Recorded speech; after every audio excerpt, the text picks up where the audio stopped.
Donc, je m'appelle Saïda Barkani, j'ai 43 ans et je suis originaire de la région de Tubize.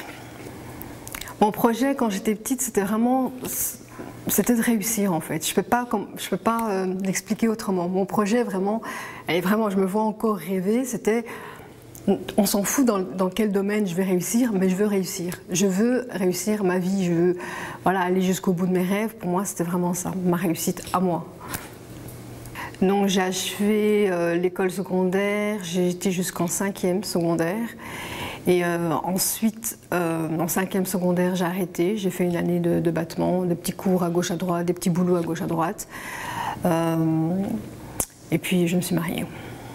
Je savais en fait comment les choses allaient se passer. Je savais très bien, j'ai 3 sœurs, donc leur parcours, je suis la plus jeune, leur parcours était comme ça.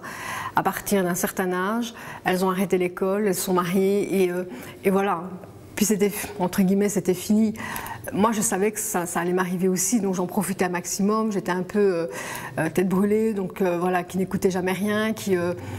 Et je savais qu'à un certain âge, j'allais arrêter l'école. Donc pour moi, que je réussisse ou pas, ça n'avait pas trop d'importance parce que je savais qu'à l'âge de 18-19 ans, j'allais arrêter l'école et j'allais me marier comme mes sœurs. Donc pour moi, ça n'avait pas d'importance. La réussite, pour moi, n'avait pas d'importance. Donc je me marie et la seule idée en tête, c'est de divorcer. Ça paraît dingue, mais c'est vrai. Parce que dans une famille maghrébine, on accepte certaines choses par respect.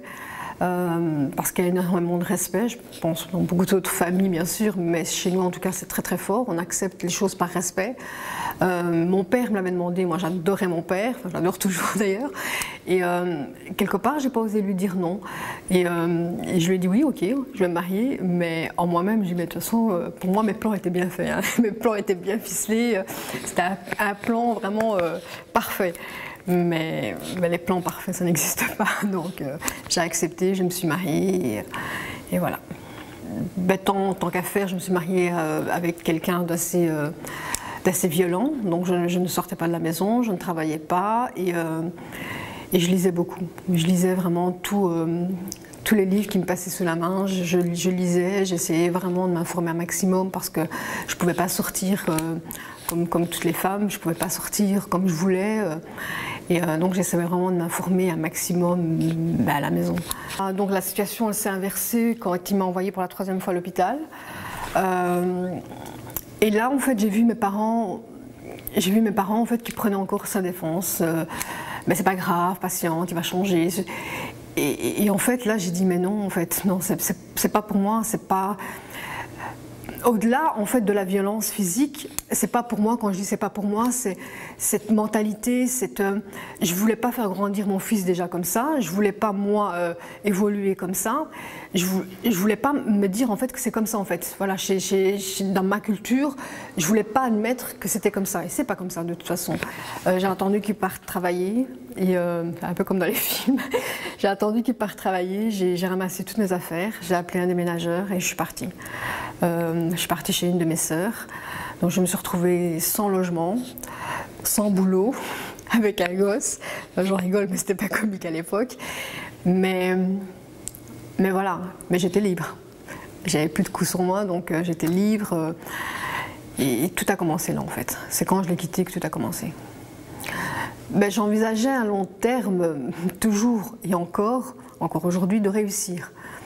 Qu'importe quoi, dans quel domaine, dans comment, où, dans combien de temps. Pour moi, c'était pas important du tout. Mais réussir, m'en sortir, avoir un boulot correct, pour moi, c'était vraiment ma priorité. Je téléphone à ma soeur, je dis écoute, je vais reprendre des cours, il faudrait quelqu'un pour garder mon fils. Donc j'enchaînais le boulot, j'avais retrouvé entre-temps un boulot dans un centre pour handicapés. Donc j'enchaînais en cours de journée mon travail et en cours du soir j'avais décidé de faire l'esthétique en fait. J'ai commencé à travailler dans un centre d'esthétique à Waterloo. C'était chouette, donc vraiment bien, mais c'était pas encore ça. Je gagnais bien ma vie parce qu'en fait j'avais mon salaire plus les commissions et je me suis en fait rendu compte, mes boss se sont rendus compte plus vite que moi je pense, que j'étais une excellente vendeuse. Donc je vendais mais vraiment des sommes vraiment énormes par mois, mais vraiment très très très élevées. Ça m'a permis à ce moment-là de payer tout ce qui était en retard, toutes mes dettes, toutes mes factures. J'ai vraiment réussi à tout payer. Et puis là, je me suis dit, mais en fait, je gagne superbement bien ma vie, je vends superbement bien, mais pourquoi je ne m'installe pas à mon propre compte, en fait? Et c'est ce que j'ai fait. Donc, je me suis installée en tant qu'esthéticienne, donc chez moi. Et mon nouveau projet, en fait, est un projet qui me tient vraiment à cœur, par contre. Donc, j'ai été en mission militaire au mois de mars 2018. Je suis revenue, je dépose mes valises et je dis à mon mari, voilà, je vais arrêter l'esthétique, je quitte tout, je veux plus, je veux plus de ça.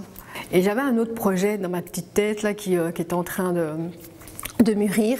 Je voulais en fait lancer ma propre marque de sacs. Mes sacs à main, c'est des tapis berbères que je vais chiner à gauche, à droite dans l'Atlas, dans les souks à Marrakech.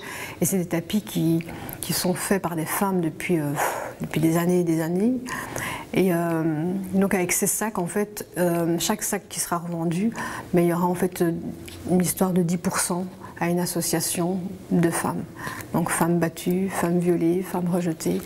Et donc en fait c'est un peu du win-win parce que moi je leur apporte une somme d'argent et elle m'apporte en échange énormément de choses. En fait ma force, je veux dire, c'est vraiment mon passé.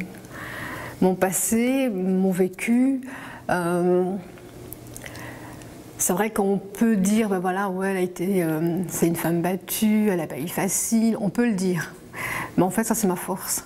Ça paraît bizarre de le dire, mais c'est vraiment ma force. Je pense, et je suis sûre même, c'est même pas que je pense, je suis sûre que si j'avais pas eu tout ça, je ne serais pas devenue la femme que je suis aujourd'hui. Ça, j'en suis sûre et certaine.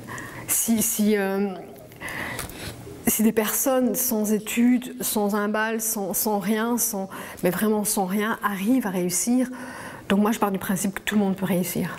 Même si on me critique, même si on me dit de toute façon tu vas jamais y arriver, c'est pas pour toi, ça on me l'a déjà dit un million de fois, je m'en fous, mais complètement, parce que moi je sais que c'est ça que je veux. Le conseil vraiment le plus précieux que j'ai pour moi-même déjà, et que je peux donner, c'est vraiment ne regarde ni à gauche ni à droite et fonce. Et si tu as une idée, ne laisse personne, mais personne te la retirer.